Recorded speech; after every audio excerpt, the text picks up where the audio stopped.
पिता, पुत्र और पवित्र आत्मा के नाम पर आमीन। ईसा मसीह में अत्यंत प्यारे बच्चों, पिता परमेश्वर की ओर से सबों को आशीर्वाद मिले। आज के दिन सबको एक नया ज़िंदगी मिले। जो रोगी है वे सब प्रभु ईसा मसीह के हाथ पर स्पर्शों से पूर्ण रूप में चंगाई मिले, हम प्रार्थना करते हैं।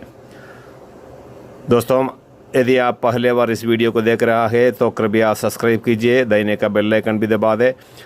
हम लोग अपलोड करने वाला हर नोटिफिकेशंस आप लोग को मिल जाएगा। और आप लोग लाइक करके देखें और दूसरों तक इस वचन को पहुंचने के लिए आप लोग शेयर कीजिए। दोस्तों, आप प्रभु ने कहा है संसार के कोने कोने तक जाओ और सुसमाचार सुनाओ। यदि हम सुसमाचार फैलाने के लिए इस वचनों को आप दूसरों तक शेयर कीजिए। यदि आप भी वचन की घोषणा कर सकता है, आप भी सोशल मीडिया द्वारा, अन्य रास्ता द्वारा भी आप कर सकता है। और यदि आप लोग कोई भी रिट्रीट चलाना चाहते हैं आपके पल्ली में, पारिश में भी, इसी फ़ोन में कॉन्टैक्ट करने से हम आपको मदद करेंगे। हम लोग उत्तर भारत में भी कई जगह पर रिट्रीट चलाते हैं, पारिशों में भी। ओके दोस्तों, शैतान कौन है? शैतान है क्या? बहुत से लोग सवाल भी करते हैं, शैतान कहाँ पर रहते हैं, शैतान है क्या, शैतान को क्या रूप है। कुछ लोग तस्वीर को देखा है, 2 सिंह, 1 पूंछ, 2 बड़े दांत वगैरह रखकर एक काला सा एक आदमी को तस्वीर बनाकर रखा हुआ। कुछ लोग सोचता है शैतान यही है। दोस्तों, वह केवल कलाकारी का कला है। कलाकारों ने जो बनाकर रखा हुआ है वो शैतान के रूप। शैतान ऐसे नहीं रहता है। शैतान बहुत खूबसूरत है। शैतान दुष्ट आत्मा है, उसको हम अपने आंखों से देख नहीं पाता। पवित्र आत्मा भी आत्मा है, हम पवित्र आत्मा को भी अपने आंखों से नहीं देख सकता। लेकिन जो लोग ईसा मसीह पर विश्वास करते हैं उनको पवित्र आत्मा संचालित करता है। जो लोग ईसा मसीह को ठुकराते हैं, तिरस्कार करते हैं, उन्हें शैतान की आत्मा संचालित करता है और नरक के संतान बना लेता है। हमको मालूम है, यशायाह का ग्रंथ में हम पढ़ते हैं, यशायाह का ग्रंथ 59 में 15 से लेकर हम वचन पढ़ता है। सच्चाई का सर्वत्र अभाव है, जो कुकर्म से दूर रहता लोग उसके यहाँ चोरी करते हैं। जो लोग कुकर्म से दूर रहता है, लोग उन्हें सताता है, लोग उन्हें चोरी करता है, लोग उनको निंदा करता है, धोखा देता है, सब कुछ उसके विरुद्ध अपराध करना शुरू करता है। क्योंकि शैतान का गद्दी इसी पृथ्वी पर है। जो लोग बुराइयां करते हैं, अपराध करते हैं, हर उल्टा पुल्टा धंधा करते हैं, उन्हें शैतान बहुत पसंद करता है। इसलिए प्रभु का वचन सिखा रहा है, जो कुकर्म से दूर रहता वे सताया जा रहा है, उन्हें चोरी किया जा रहा है। प्रभु ने यह देखकर और इसीलिए अप्रसन्न हुआ कि कहीं भी न्याय नहीं रहा। प्रभु ने जब स्वर्ग से पृथ्वी पर देखा, पृथ्वी पर कोई न्याय नहीं रहा। क्योंकि जहाँ शैतान की गद्दी है, इस पृथ्वी पर हर अन्याय बुराई चलता है, उसको लोग प्रोत्साहन भी करता है। और प्रभु ने यह देखकर अप्रसन्न हुआ कि कहीं भी न्याय नहीं रहा, कोई सच्चाई नहीं रहा पृथ्वी पर, हमेशा अन्याय और बुराई चलता है। वो इसी कारण प्रभु अप्रसन्न हुआ, वचन सिखा रहा है। उसे यह देखकर आश्चर्य हुआ कि कोई भी न्याय के लिए संघर्ष नहीं करता। न्याय के लिए कोई संघर्ष नहीं करता। संघर्ष करता है हर बुराई के लिए, हर झूठाई के लिए संघर्ष करता है। हर बुराई करने के बाद वे लोग बचने के लिए संघर्ष करता है, लेकिन कोई बड़ाई के लिए, कोई न्याय के लिए संघर्ष नहीं करता। तब उसने अपने बाहुबल से विजय प्राप्त की और उसकी न्याय प्रियता ने उसका साथ दिया। हालेलुया। उसने न्याय का कवच धारण किया। पिता परमेश्वर ईश्वर ने न्याय का कवच धारण किया और अपने सिर पर उद्धार का टोप रखा। उसने कुर्ते की तरह प्रतिशोग का वस्त्र पहना और थर्मोत्साह की चादर ओढ़ी। हालेलुया। मेरे दोस्तों, शैतान कितना भी हमें कुचल देगा, हमें सर्वनाश करने की कोशिश करेगा, हमें चोरी करेगा, हमारे विरुद्ध निंदा करेगा, लेकिन प्रभु कहता है उसने अपने बाहुबल से विजय प्राप्त की। हमें संरक्षण देने वाला, हमें संभालने वाला पिता परमेश्वर है। शैतान कितना भी ताकत इस्तेमाल करो, कितना भी शक्ति करो, लेकिन शैतान कभी विजयी नहीं पाएगा, क्योंकि ईसा मसीह, हमको मालूम है ईसा मसीह के पास जितने भी लोग आए थे, और जितने भी लोग ईसा मसीह के पास आए, कई लोग, जितने भी लोग आए उन सबको प्रभु ने चंगा किया। हमको मालूम है मरकुस का सुसमाचार 9 में, मरकुस का सुसमाचार अध्याय 9 में 14 से लेकर, एक अबदूदग्रस्त लड़का को एक पिताजी यीशु मसीह के शिष्यों के पास लाते हैं, लेकिन वे लोग उसको चंगा नहीं कर पाया। तब आखिरी में उस पिताजी ने यीशु के पास आकर कहता है, गुरुवर, मैं अपने बेटे को जो एक गूंगे अबदूद के वश में है आपके पास ले आया हूँ। यह जहाँ कहीं उसे लगता है उसे वही पटक देता है। वो लड़का फैन उगलता है, दांत पीसता है और उसके अंग अकड़ जाते हैं। मैंने आपके शिष्यों से उसे निकालने का कहा, परंतु वे ऐसा नहीं कर सके। दोस्तों, उस पिताजी ने अबदूदग्रस्त लड़के को, जो गूंगा और बहरा थे, उस अबदूदग्रस्त लड़के को लेकर शिष्यों के पास लेकर आया, उसको निकालने को कहा, परंतु वे ऐसा नहीं कर सके। ईसा ने उत्तर दिया, अविश्वासी पीढ़ी, मैं कब तक तुम्हारे साथ रहूं। प्रभु यीशु तब शिष्यों को कहता है, अविश्वासी पीढ़ी, मैं कब तक तुम्हारे साथ रहूं, कब तक तुम्हें सहता रहूं। उस लड़के को मेरे पास ले आओ। और उस अबदूदग्रस्त, जो गूंगे बहरे आत्माओं से पीड़ित है, उस लड़के को मेरे पास ले आओ। और यीशु ने और उसके पिताजी से पूछा, विश्वास करने वालों के लिए सब कुछ संभव है।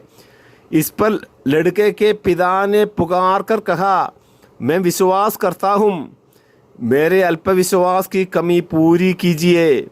मेरे दोस्तों, जिस लड़के को, जो अबदूदग्रस्त गूंगे बहरे लड़के को लेकर यीशु के पास आया, उसके पिताजी से प्रभु ने पूछ रहा है, विश्वास करने वाले के लिए सब कुछ संभव है। तो पिताजी कहता है, मैं विश्वास करता हूँ, मेरे अल्प विश्वास की कमी पूरी कीजिए।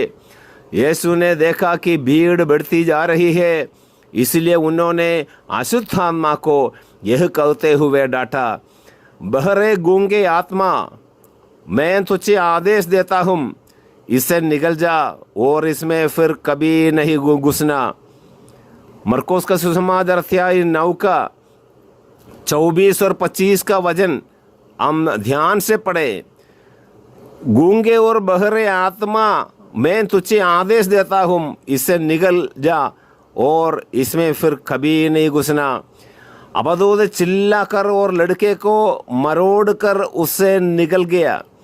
लड़का मुर्दा सा पड़ा रहा, इसलिए बहुत से लोग कहते थे यह मर गया है, परंतु ईसा ने उसका हाथ पकड़कर उसे उठाया और वह खड़ा हो गया।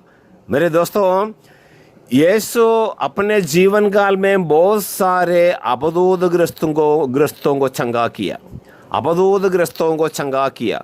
हमको मालूम है। और एक मत्ती का सुसमाचार 12 का 22 में एक अंधे और गूंगे अबदूदग्रस्त मनुष्य को ईसा के पास ले आए हैं। पहले गूंगे बहरे एक मनुष्य को था, लेकिन प्रभु का वचन उसको डांटा, अंधे बहरे गूंगे आत्मा, मैं तुमको आदेश दे रहा हूँ, इससे छोड़कर बाहर निकल। दोस्तों, अभी एक अंधे और गूंगे अबदूदग्रस्त मनुष्य को ईसा के पास ले आए। ईसा ने उसे चंगा किया और वह बोलने और देखने लगा। मत्ती का सुसमाचार 12 का 22 में लिखा है, जब यीशु ने उसको चंगा किया, और वह बोलने और देखने लगा। मेरे दोस्तों, उस अबदूदग्रस्त आदमी को सिंग नहीं था, पूंछ नहीं था, बड़े दांत नहीं था, लेकिन जब शैतान उसी के अंदर घुस गया, उस आदमी अंधा बन गया और उसने बहरा बन गया, बोल नहीं पा रहा है। जब प्रभु यीशु उस अंधे गूंगे आत्मा को बाहर निकाला, उसको चंगा किया, तब उसने बोलने लगा और देखने लगा। सब लोग अचंभे में पड़कर यह कहते रहे, कहीं यही तो नहीं दाऊद का पुत्र? यह सुनकर फरीसियों ने कहा, यह नरकदूतों के नायक बेल्ज़बूल की सहायता से नरकदूतों को निकालता है। मेरे दोस्तों, ईसा मसीह जब पवित्र आत्मा की शक्ति से यॉर्दान से लौटा, तब से लेकर पिता परमेश्वर के आदेशों के अनुसार, पिता परमेश्वर के कथनानुसार उसने काम करना शुरू किया, नरकदूतों को निकालना शुरू किया। तब फरीसियों ने, समुदाय के नेता लोग जिनको समाज में अधिकार थे, वे लोग कहने लगा, नरकदूतों के नायक के सहायता से इसने अबदूतों को निकाल रहा है। मेरे दोस्तों, आज भी इसी प्रकार है। मैं कहने का मतलब यही है, ये नरकदूतों को सिंह या पूंछ वगैरह नहीं है, वो काला रूप का एक आदमी नहीं है, वह दुष्ट आत्मा है, दुष्ट आत्मा।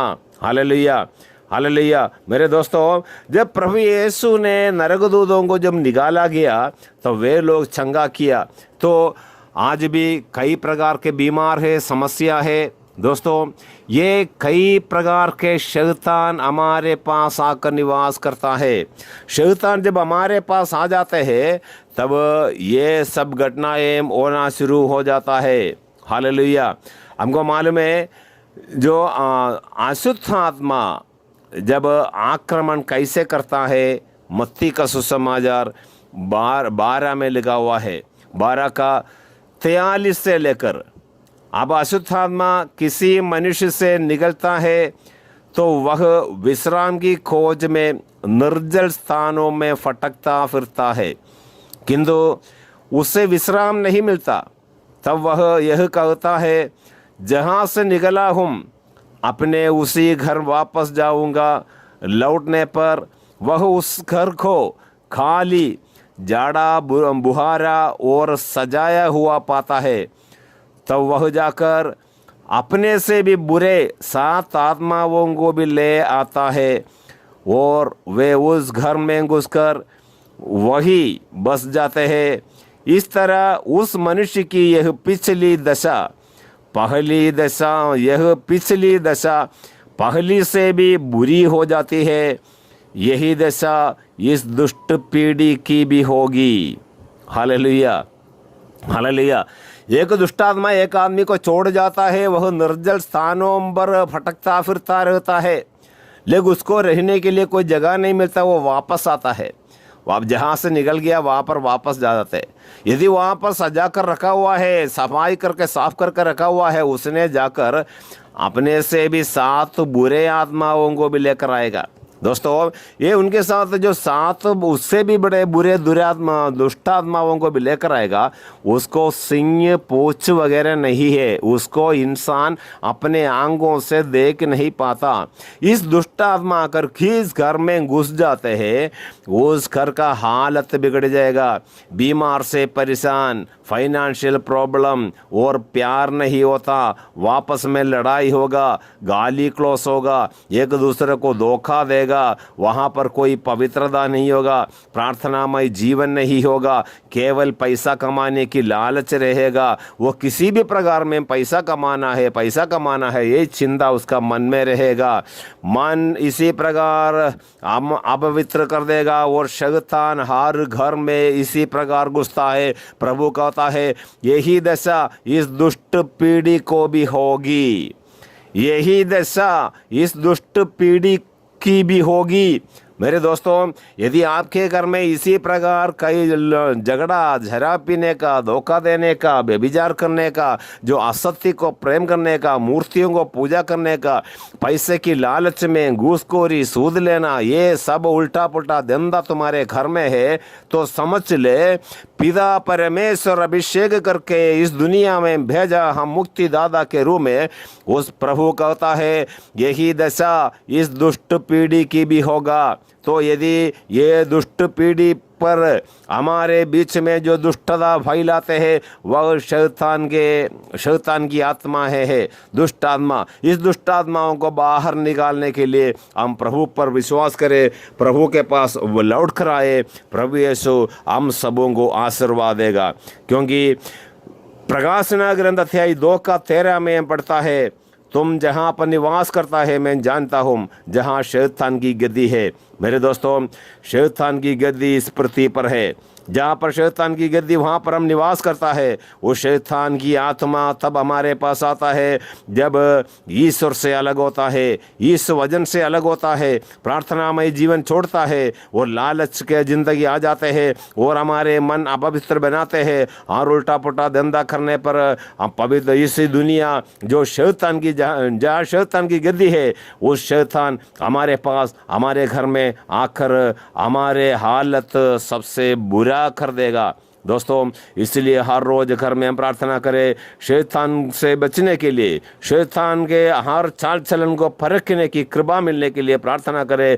हम जहाँ निवास करते हैं, जहाँ पर शैतान की गद्दी है, दोस्तों शैतान की गद्दी पर जहाँ पर शैतान की गद्दी है उस पृथ्वी पर हम जब निवास करता है तब शैतान हमें उल्टा पुल्टा धंधा के लिए प्रेरणा देगा। लेकिन याकूब का ग्रंथ अध्याय 4:7 में लिखा है, आप यीशु के पास जाओ, शैतान में छोड़कर जाएगा, प्रभु हमारे पास आ जाएगा। दोस्तों, प्रभु हमारे साथ रहकर प्रभु हमें आशीष दे और हर बुराई से छुटकारा दे। प्रभु इस वजन से हम आगे बढ़े और हम सबों को आशीर्वाद मिले। मृत्यु के बाद हम सब ईश्वर के साथ परलोक में आनंद ही आनंद मनाए। इसी के लिए प्रभु ने हम सबों को बुला रहा है। पश्चाताप करो और सुसमाचार में विश्वास करो कि शैतान तुमसे भाग जाएगा और बुराई का सामना करो, वो तुम्हें छोड़कर चले जाएगा। यीशु के पास आओ, वो हमारे पास आ जाएगा, हमें आनंद जीवन बन जाएगा। हमारे इस दुनिया में भी आनंद एवं खुशी मिल जाएगा और प्यार से हम डूब जाएगा और प्रभु ईश्वर का पुत्र पुत्रियां हम सब बन जाएगा। प्रार्थना करें, ये प्रभु यीशु सारे शैतान के हरकतों को पहुँचाने के लिए हमें कृपा दे। सारे अबदूदों से हमें दूर रख दीजिए प्रभु। शैतान का सामना करके उसको भगाने के लिए शक्ति दे प्रभु, और आपके पास आकर आपके साथ रहने के लिए, आप पर निवास करने के लिए हमें ऐसे कृपा दानों से भर दे प्रभु। पिता, पुत्र और पवित्र आत्मा के नाम पर आमीन।